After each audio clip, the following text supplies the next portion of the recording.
Ogólnie zajmiemy się kilkoma takimi podstawowymi pojęciami. Zacznę od takiego lekkiego wstępu do Dockera, optymalizacji samych imidży i też opowiem o storage driverach.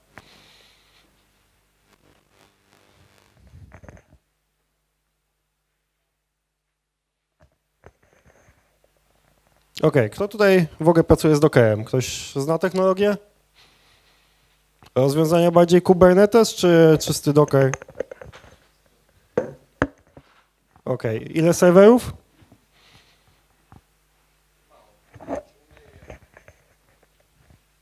Dobra. Nie wiem, ile osób pracuje na tym serwerze, czy używacie Dockera akurat, żeby umożliwiać deweloperom równoległą pracę, czy do innych rozwiązań, żeby użyć konteneryzacji do uruchamiania różnych systemów zamiast wirtualizacji. Ok. Docker jest platformą, która umożliwia nam dewelopowanie, deployowanie i zarazem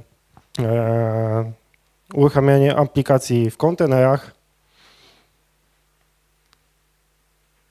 na dowolnym środowisku, działa pod Windowsem, na Unixach i na Macach także. Niestety ma to jedną wadę, Docker ma bottleneck pod względem performance'u na nienatywnych środowiskach. Tu będziemy mieli właśnie sytuację, gdzie jeżeli uruchamiamy Ubuntu, to najlepiej na systemach Linuxowych. Wtedy nie zauważymy żadnego wpływu na performance. A jeżeli będziemy uruchamiać Dockera pod Windowsem, to tam mamy inną sytuację, bo musimy jednak wirtualizować kernel Linuxowy i dopiero na tym postawić maszynę dockerową. Ale dlaczego Docker zamiast VM-ki? Większość wybiera VM-kę, ale tak naprawdę, jeżeli mamy aplikację, to sama VM-ka jest ponad wymagania naszej aplikacji. Dlaczego mielibyśmy brać VM-kę, która zużywa dużo pamięci, ma naprawdę duże wymogi pod względem zasobów, jej wystartowanie zajmuje sporo czasu i do tego mamy tam cały system. Nasza aplikacja wymaga tylko podstawowych komponentów i możliwe, że sam Docker zapewnia wystarczającą infrastrukturę i zasoby do tego, żeby uruchomić w nim naszą aplikację i przy okazji zrównoleglić ją, skalować na dowolną ilość maszyn. Wybór technologii akurat zależy właśnie od tego, jaki use case, jakie wymagania ma nasza aplikacja i tutaj sami musimy sobie zadać pytanie, co nam bardziej pasuje i czego potrzebujemy w przypadku naszej aplikacji. W przypadku aplikacji webowych czy deep learningu bez problemu sprawdzaliśmy Dockera u nas w firmie i wszystko chodzi idealnie. Nie ma żadnego wpływu na performance w wielu rozwiązaniach.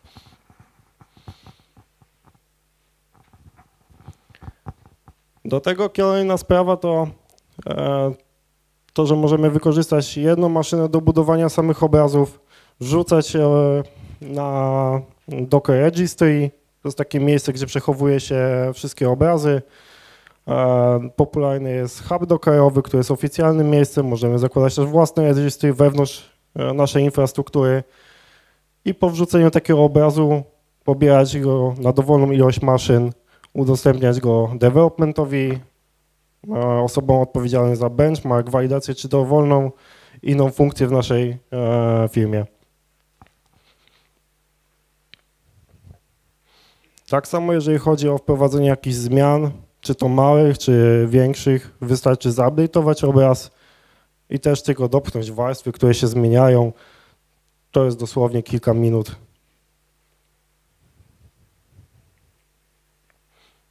No i kolejna sprawa to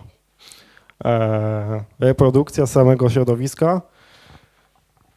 No i tutaj, jeżeli mamy Docker, możemy zapisać obraz, na którym występuje problem, wrzucić go na huba i udostępnić odpowiednim osobom, które znajdą i zreprodukują dokładnie ten sam problem, który wystąpił u nas.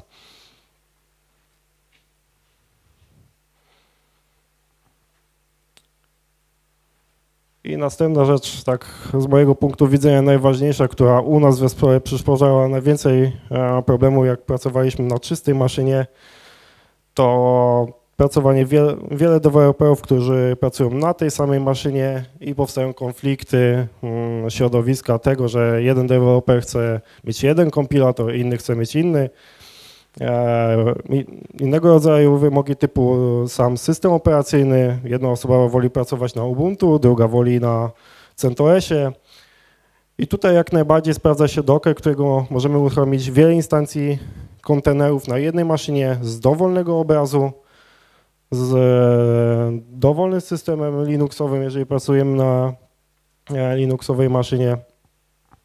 I tak stworzyć środowiska, które raz hermetyzują nam cały system bazowy, przez co nikt nie zmieni nam newralgicznych części, zapewniając stabilność całego rozwiązania. Zmieniamy tylko to, co jest izolowane w środowisku kontenera.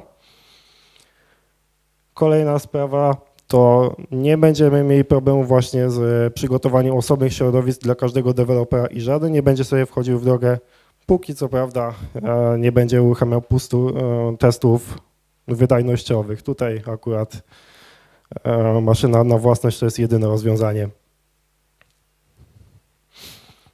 No i przykładowy flow z Docker image'ami, gdzie właśnie budujemy obrazy, wrzucamy je do huba, testujemy je, tagujemy na najnowszą wersję i później cała nasza infrastruktura może już używać tych samych obrazów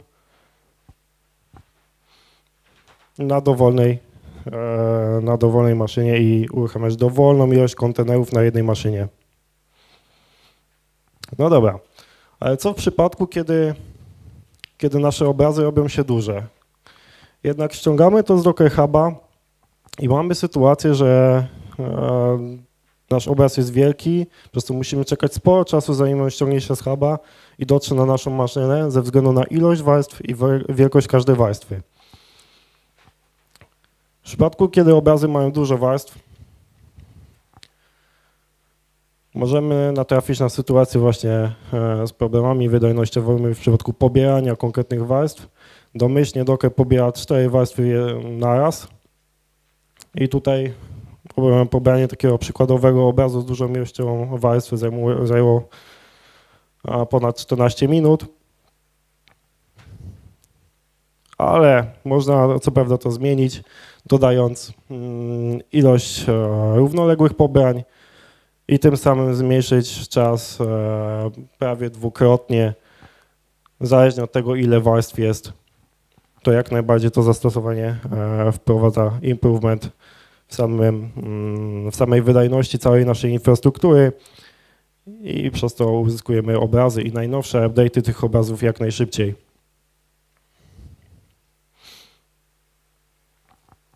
Ale Docker, jak każde rozwiązanie i tym bardziej jak każde młode rozwiązanie, ma ograniczenia. Jedno z nich to problemy wydajnościowe na nienatywnych środowiskach. Tutaj, tak jak mówiłem, na przykładu Windows musi uruchomić sobie kernel Linuxowy i na nim robić konteneryzację ze względu na to, że sam nie posiada takiego. W Macu jest jeszcze kilka innych problemów z wydajnością, akurat community nad tym pracuje. Kolejna sprawa security i tutaj Docker powoli staje się coraz bardziej popularną platformą, dlatego problemy będą dopiero wychodziły. Ostatnio głośny problem był z Kubernetesem. Nie wiem, czy ktoś słyszał? Chodziło tam o to, że Kubernetes nie był zabezpieczony do tego stopnia, że osoba, która uzyskała dostęp do kontenera w całej infrastrukturze kubernetesowej, była w stanie przejąć kontrolę nad serwerami. I kolejna sprawa, różne systemy operacyjne. Tutaj mamy problem, że na maszynie Linuxowej nie skonteneryzujemy systemu Windowsa. Nie ma możliwości po prostu, jako że Docker potrzebuje kernela. Na Windowsie jest to możliwe, na Linuxach nie. Więc to są takie podstawowe ograniczenia. No dobra, ale jeżeli budujemy wiele obrazów, nie wiem jakie tutaj wymogi macie odnośnie budowania obrazów. Ile obrazów tak na przykład budujesz dziennie?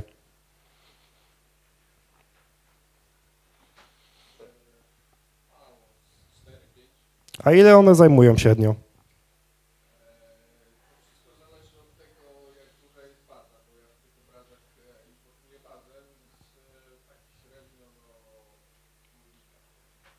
Okej, w samych obrazach przechowujesz całą bazę?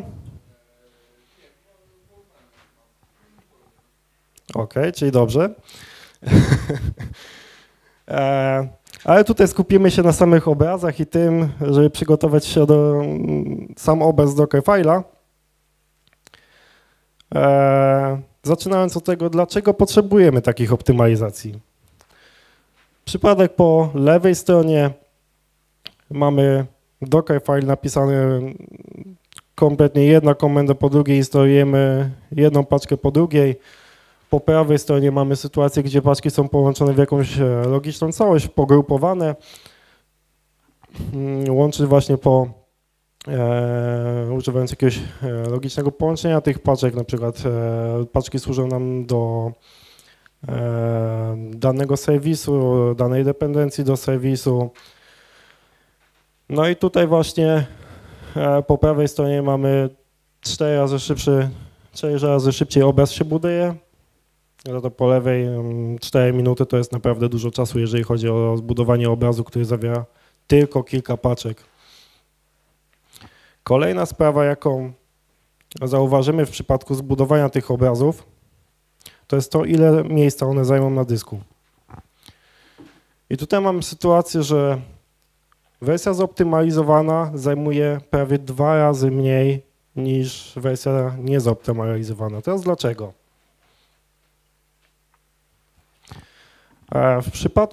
W tym przypadku będziemy tworzyli osobno każdą warstwę i każda warstwa dołoży nam tylko wielkość, coraz więcej danych do obrazu. Każda warstwa dokłada coraz więcej danych. Nie ma możliwości, żeby kolejna warstwa zmniejszyła wielkość tego obrazu.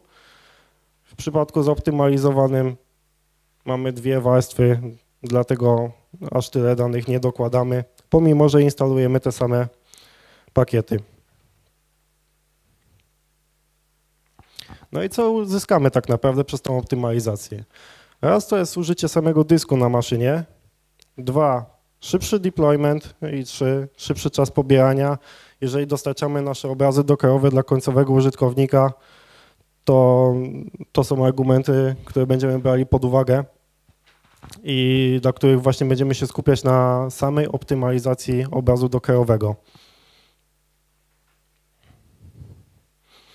I teraz dlaczego tak się dzieje? Właśnie, że w przypadku, kiedy tworzymy nową warstwę, obraz się tylko zwiększa. Jeżeli utworzymy warstwę, jest ona tworzona w trybie read-only, nie ma możliwości już jej zmiany, dlatego każda kolejna warstwa, możemy tam zrobić dowolną operację, ale już tylko dołoży nam megabajty do naszego całego obrazu dockerowego. Nie ma możliwości, żeby w następnej warstwie zmniejszył nam się obraz.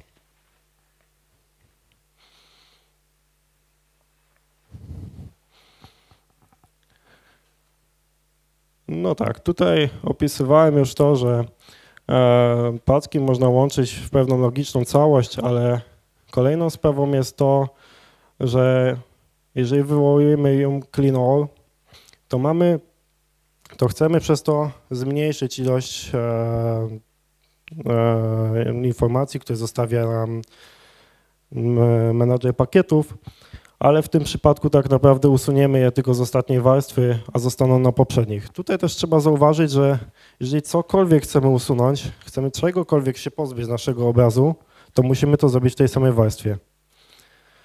Dochodzą tutaj takie sprawy jak same bezpieczeństwo całego rozwiązania i samego naszego obrazu. Jeżeli potrzebujemy w obrazie jakichś kluczy, haseł i pobierzemy coś w jednej warstwie, zostawimy tam hasła i myśląc, że w następnej warstwie usuniemy pliki zawierające, czy w dowolnym miejscu usuniemy te hasła, to tak naprawdę te hasła nadal są w samym obrazie dockerowym. Można przez taki obraz prześledzić, sprawdzić dokładnie, co jest w jakiej warstwie i wyciągnąć te informacje.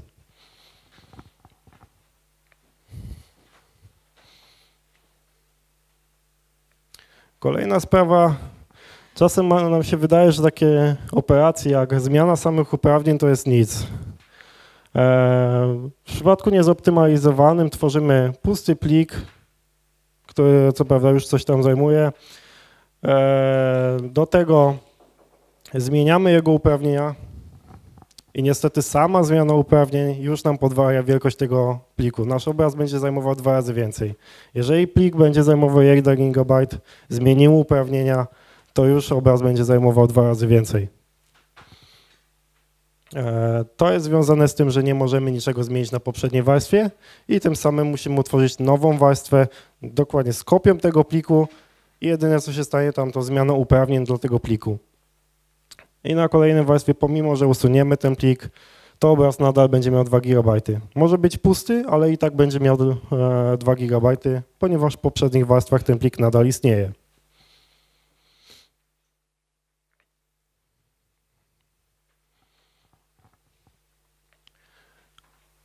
OK, teraz sytuacja, jeżeli musimy klonować jakieś repozytorium, to też róbmy to tak, że klonujemy to repozytorium, budujemy tam coś i od razu usuwamy zbędne nam dane.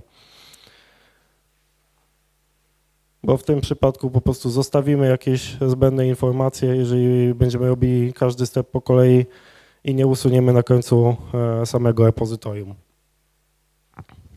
Ale jeżeli musimy jakieś dane wrzucić i są nam potrzebne, jest też na to rozwiązanie, które może nam dużo łatwiej pomóc. Jeżeli w taki sposób niezoptymalizowany zachowuje nam większą czytelność samego Dockerfile'a, to możemy sięgnąć do czegoś takiego jak multistage, ale o tym za chwilę opowiem. Teraz co wybrać? Więcej warstw czy mniejsze imidże? Jak uważacie? Docker ma wbudowany taki system, który zapewnia nam cache'owanie warstw i przez to, jeżeli pewne warstwy są identyczne między imidżami, jesteśmy w stanie je współdzielić między 2 imidżami. Dlatego jeżeli mamy 2 obrazy, to tak naprawdę, które współdzielą dużą część swojej zawartości między sobą, to tak naprawdę użycie przestrzeni dyskowej przez te 2 obrazy będzie naprawdę nieduże. Będą się liczyły tylko, jeden raz będziemy liczyć to, co jest wspólne i tylko różnice między tymi obrazami będą doliczały się do zużycia przestrzeni dyskowej. W tym przypadku mamy czytelną implementację takiego Dockerfile'a. Paczki są połączone jakoś logicznie, w logiczną całość. Na końcu robimy copy, które jedyne co robi, to właśnie zaburza nam cały cache. Po wywołaniu copy nie ma mowy o cache'owaniu warstw przez Dockera. Nie ma takiej sytuacji, żeby to się stało. Po prostu ta komenda za każdym razem kopiuje nam coś z kontekstu dockerowego i od razu kasuje cały cache, który występuje po tej warstwie. No ale dobra, jak inaczej można zaimplementować taki image? No na przykład tak. Jeżeli ktoś jest zwolennikiem Basha, to na pewno wie, że jest coś takiego jak base64 i że można tym zakodować dowolną rzecz, skrypt, binarkę i utworzyć taki Dockerfile, który już ma wszystko w sobie. No tak, tylko że jeżeli utworzymy taki Dockerfile, to tak naprawdę raz jest nieczytelny, użytkownik, który w niego spojrzy, nie będzie nic wiedział, co tam w środku jest. 2, jeżeli mamy tu skrypt bashowy, który coś robi, to nie będziemy wiedzieli dokładnie co tam się dzieje i też wszystko w jednym stage'u się dzieje, dlatego nie skorzystamy z cache'a. Trzeci przypadek to jest taka wersja minimalistyczna, gdzie właśnie mamy copy, kopiujemy skrypt, który do nas robi właśnie wszystkie te operacje. No tutaj akurat też mamy copy gdzieś w środku, dlatego te 2 warstwy już nie będą korzystały z cache'a. Jak uważacie, które rozwiązanie jest najlepsze?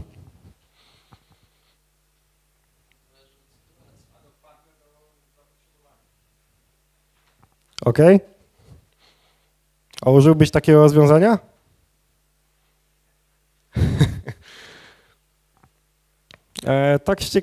Taka ciekawostka. Jest jedna firma, która tak naprawdę używa czegoś takiego i jest to Google.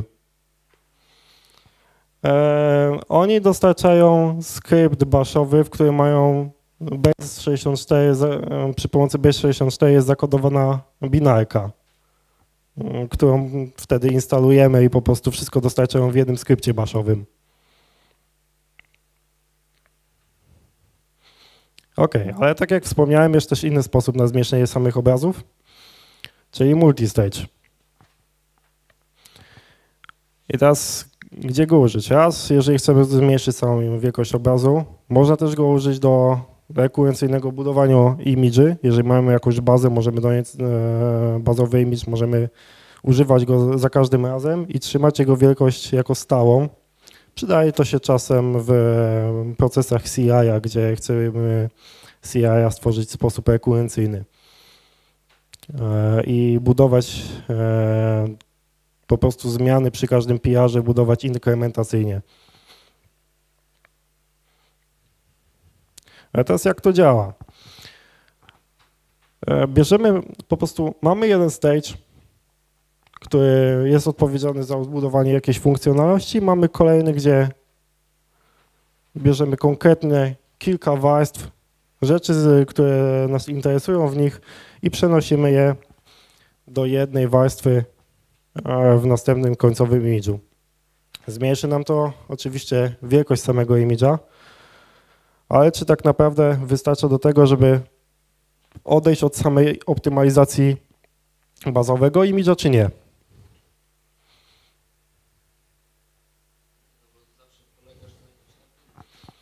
No tak, ale w tym przypadku mogę utworzenie katalogu, zbudowanie, wszystko mogę zrobić w osobnych etapach. Przecież i tak będę przenosił całość tamtego imidża do nowego i wstrzyknę to do jednej warstwy.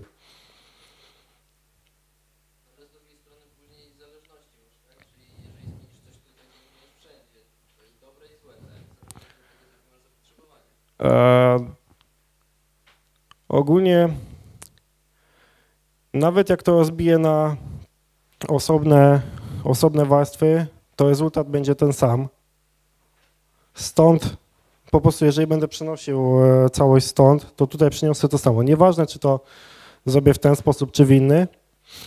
I tak rezultat będzie identyczny, z jednym małym wyjątkiem. W tym przypadku zaoszczędzę na czasie budowania obrazu bazowego, a jeżeli rozbiję to na osobne warstwy, niestety nie zaoszczędzę tego czasu.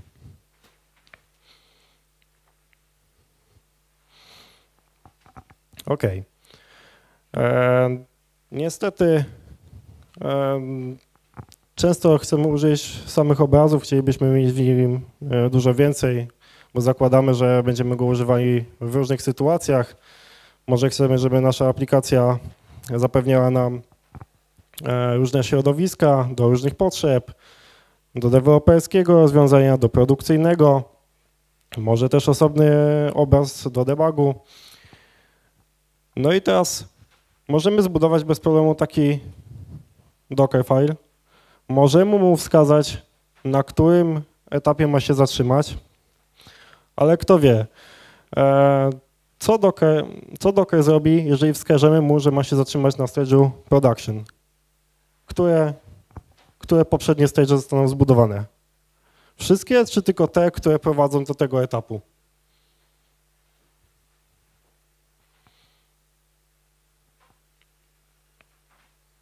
Ktoś wie? Niestety, jeżeli chodzi o aktualną implementację Dockera, zbudowane zostaną wszystkie poprzednie etapy.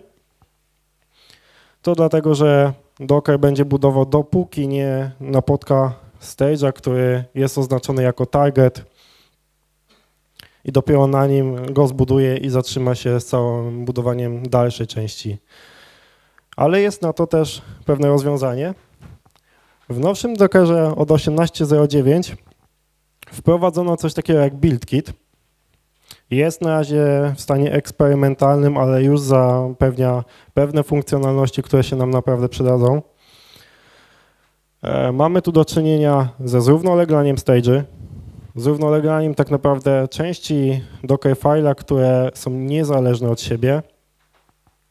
Załóżmy, że chcemy zbudować, tutaj akurat mamy wszystkie zależne, ale załóżmy, że mamy dwie dependencje bazowe i w jednym miejscu budujemy kompilator, w drugim miejscu budujemy jeszcze jedną dependencję do naszego końcowego systemu i później korzystamy z tych dwóch stage'y jako bazy i chcemy po prostu przenieść stamtąd to, co zbudowaliśmy i oprzeć na tym nasze końcowe rozwiązanie.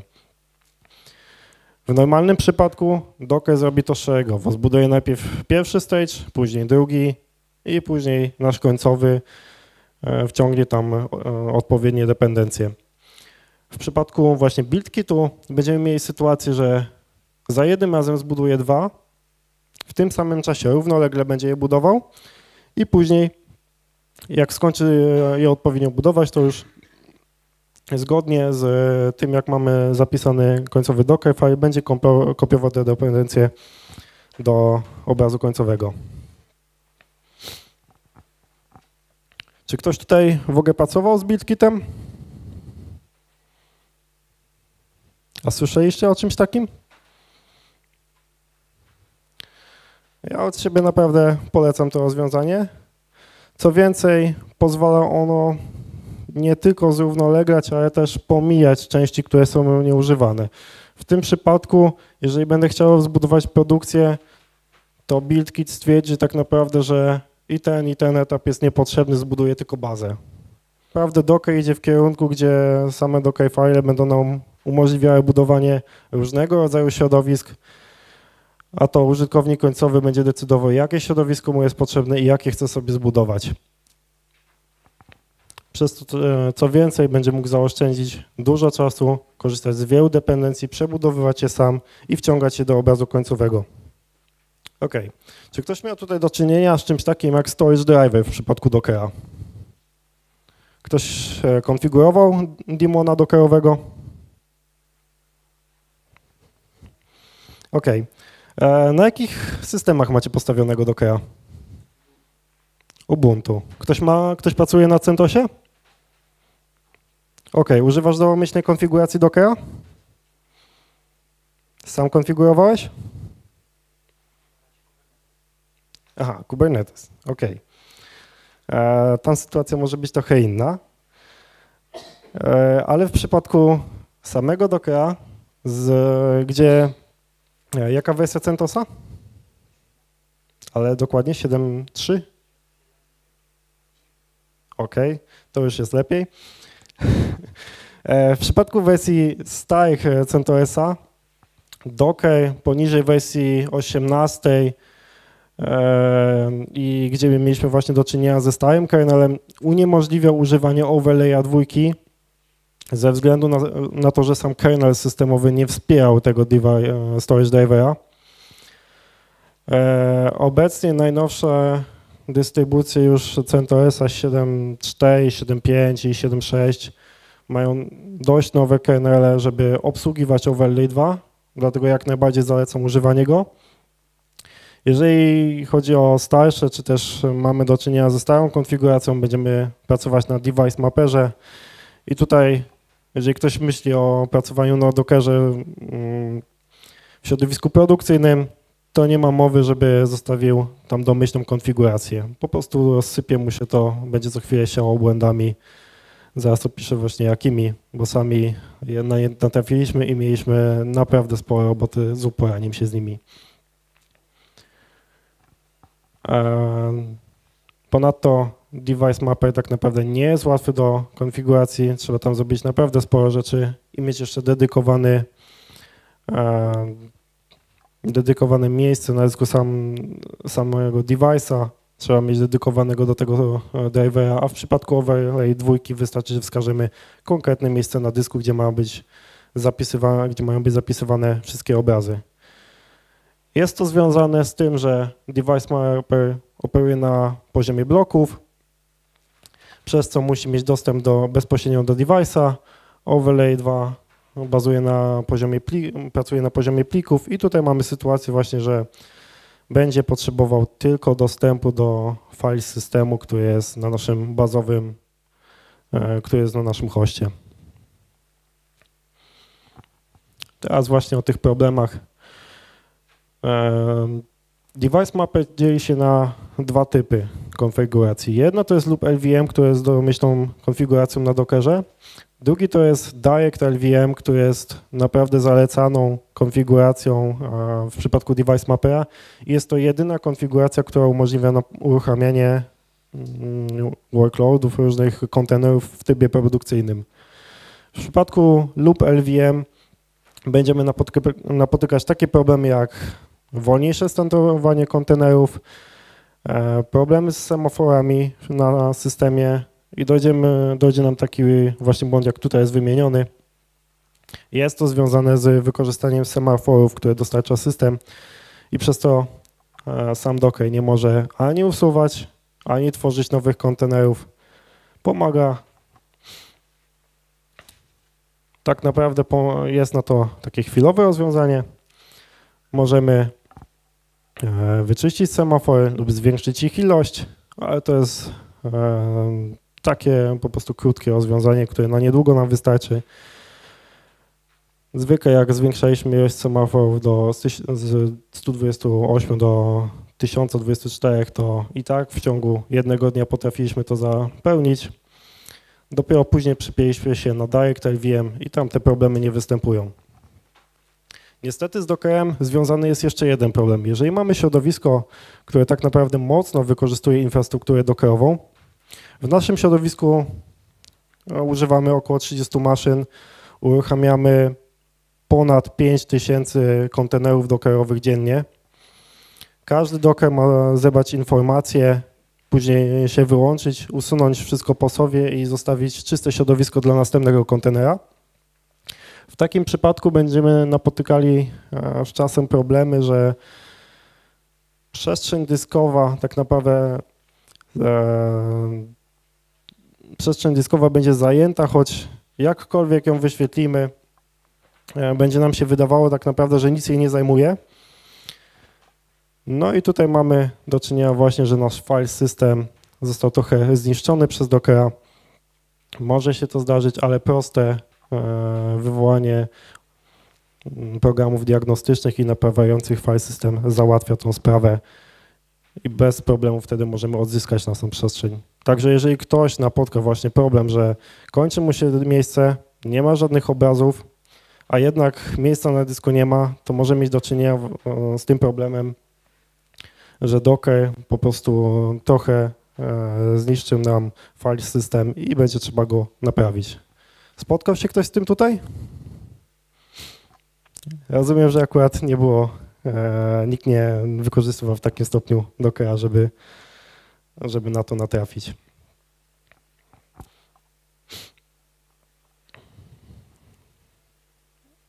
Okej. Dobra. Jakieś pytania są ogólnie? Tak? Okej. Jeżeli dobrze rozumiem, to volumy korzystają, to są mounty, więc one nie wykorzystują tego storage drivera. Jaki jest use case dla używania właśnie device mappera, jeżeli wszystkie dane trwałe powinniśmy mieć w volumach i tak? Device Mapper był używany na CentOSie i głównie na Red Hatach, ze względu na to, że kernel był na tyle stary, że nie wspierał po prostu innych rozwiązań. Dopiero po wejściu Overlay 2 mieliśmy sytuację, że mieliśmy jakiś wybór na CentOSie. Mogliśmy wybrać między Device Mapperem a Overlay 2. Dlatego właśnie na CentOSie przez jakiś czas był używany Device Mapper i to tak naprawdę było jedyne rozwiązanie, które nadawało się do produkcji. Dzięki. To jeszcze jedno pytanko. Wspominałeś, że to jest fajne, bo może wiele devów pracować na jednym środowisku. Czy dajecie devom po prostu dostęp po SSH do kontenera i oni sobie tam pracują, jakby mieli normalną VM-kę? Dokładnie tak można z tym pracować. U nas akurat różnie to bywa, bo Zdarza się, że jeden deweloper po prostu ma kilka kontenerów i pracuje na nich, uruchamiając tam różnego typu testy performance'owe czy funkcjonalne. I to, jeżeli funkcjonalne, to na przykład kilka kontenerów ma uruchomionych w tym samym czasie i zbiera informacje ze wszystkich naraz. Ale jak najbardziej mieliśmy i mamy infrastrukturę, która pozwala na postawienie kontenera na konkretnej maszynie i dostarczenie tylko adresu IP, żeby się zalogować do danego kontenera. Dzięki. Ja mam trochę większe pytanie. Jak się w ogóle pojawił Docker u was w firmie? W sensie mieliście jakąś potrzebę techniczną, żeby w to zainwestować? Ktoś powiedział, że nie wiem, deployment musi być szybszy i spojrzeliście na Dockera, czy to był research po prostu? Świetne pytanie. Zaczęło się od tego, że mieliśmy wymagania odnośnie różnych konfiguracji i tutaj mam na myśli systemy. Mieliśmy wymagania, że mamy puszczać nasze workloady na Ubuntu, mamy to robić na CentOSie. Kernel akurat nie miał znaczenia wtedy. Po prostu chodziło o to, żeby sprawdzić, czy dana aplikacja jest tak samo wydajna na obu systemach oraz, że oba systemy dostarczają paczki, które umożliwiają uruchomienie tej aplikacji i łatwe jej zbudowanie bez żadnych problemów. To jest właśnie powód, dla którego wykorzystaliśmy samego Dockera i dlaczego się na niego przepiliśmy. Druga sprawa, oczywiście mogliśmy do tego VM-ki, skorzystać tutaj z VM-ki. Problem był w tym, że tak naprawdę nasze zasoby są ograniczone i nie chcemy mieć dowolnej ilości maszyn, na których będziemy mieli odpalone VM-ki, które będą jeszcze afektowały nam samą wydajność serwerów, ale chcemy wykorzystać jak najbardziej nasze zasoby, zmieniać dowolnie systemy i badać dowolną funkcjonalność z dowolnego projektu na tych samych maszynach. Okej, to jeśli mogę, mam wtedy jeszcze jedno pytanie. Bo my tak naprawdę raczkujemy bardzo z Dockerem i to jest na razie etap naprawdę totalnego researchu. I spotykamy się z takim problemem, że potrzebowalibyśmy jakby replikacji naszego środowiska, które składa się powiedzmy z kilkunastu API. I każdy deweloper potrzebuje sobie odpalić swoje środowisko, na przykład 3 API z całego naszego rozwiązania. I czy do tego nam wystarczy sam Docker, czy powinniśmy jeszcze zwrócić uwagę, nie wiem, na jakiegoś Compose'a czy coś takiego? Chodzi ci o łatwe uruchamianie 3 środowisk, one mają być jakoś niezależnie, są wbudowane w jeden kontener? One mają ze sobą rozmawiać, ale mają być na tyle niezależne, żeby jeden deweloper otrzymywał jakby taki wycinek całego naszego gigantycznego środowiska, w obrębie którym musi wprowadzić zmiany.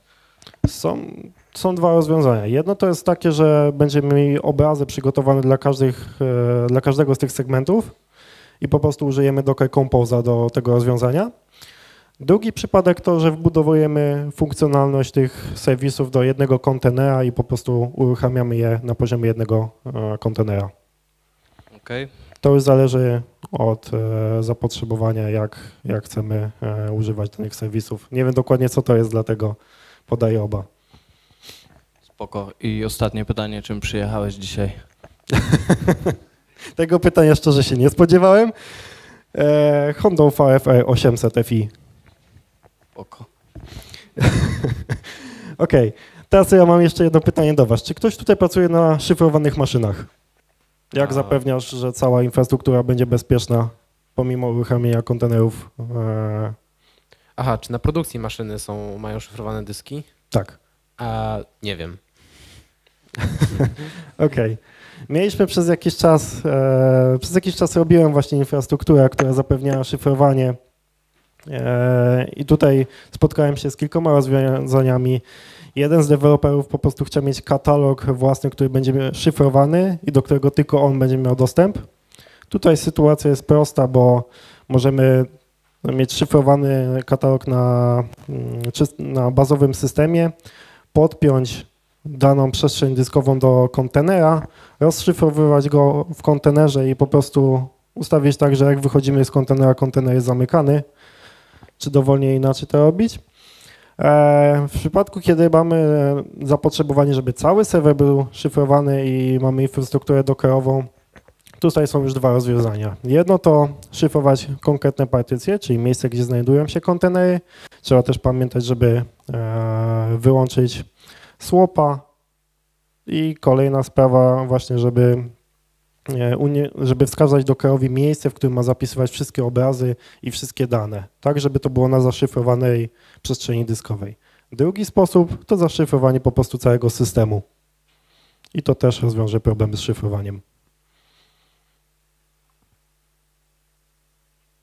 Ktoś jeszcze ma jakieś pytania odnośnie Dockera, optymalizacji samych?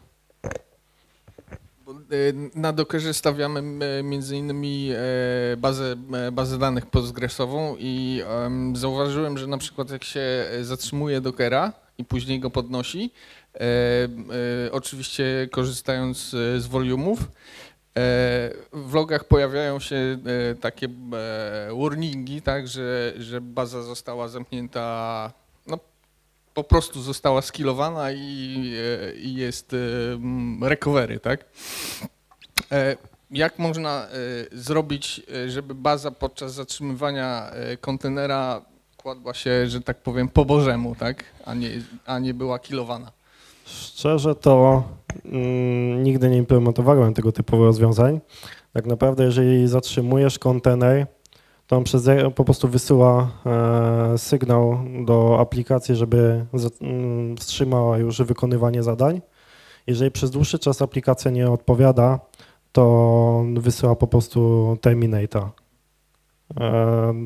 I tutaj z takich szybkich rozwiązań, które mogę zalecić, to po prostu napisanie skryptu, który najpierw będzie wyłączał nam bazę, czy ją zatrzymywał, a później zatrzymywał całość. No dobra, a gdzie taki skrypt wrzucić? Go może... Do entry pointa? Entry point zadziała ci akurat przy tym, jak uruchamiasz kontener. Faktycznie przy zatrzymywaniu nie wiem, czy jest jakaś funkcjonalność, która umożliwia nam przy zatrzymaniu wykonanie jakiejś komendy jeszcze. Tak naprawdę jak zatrzymujemy kontener, to Docker ma ustawiony jakiś timeout, po którym robi seek time'a na danym procesie, więc... Można spróbować ten timeout podbić. Tak, można spróbować, ale to i tak będzie skutkowało tym, że Docker wyśle informację o tym, żeby aplikacja się zatrzymała, ale jeżeli ta aplikacja i tak nie będzie się chciała zatrzymywać dalej, będzie pracowała, to po prostu zostanie ubita. Tutaj właśnie zalecam przed zatrzymaniem kontenera użycie takiej komendy jak docker exec, wykonanie czegoś w środowisku naszym końcowym, wykonanie komendy. Jeżeli jako entry point masz całą bazę danych i masz możliwość wykonywania komend na tej bazie danych, to możesz poprzez entry point i docker exec wywołać odpowiednią komendę. No niestety, na chwilę obecną innego rozwiązania nie mam. Wielkie brawa.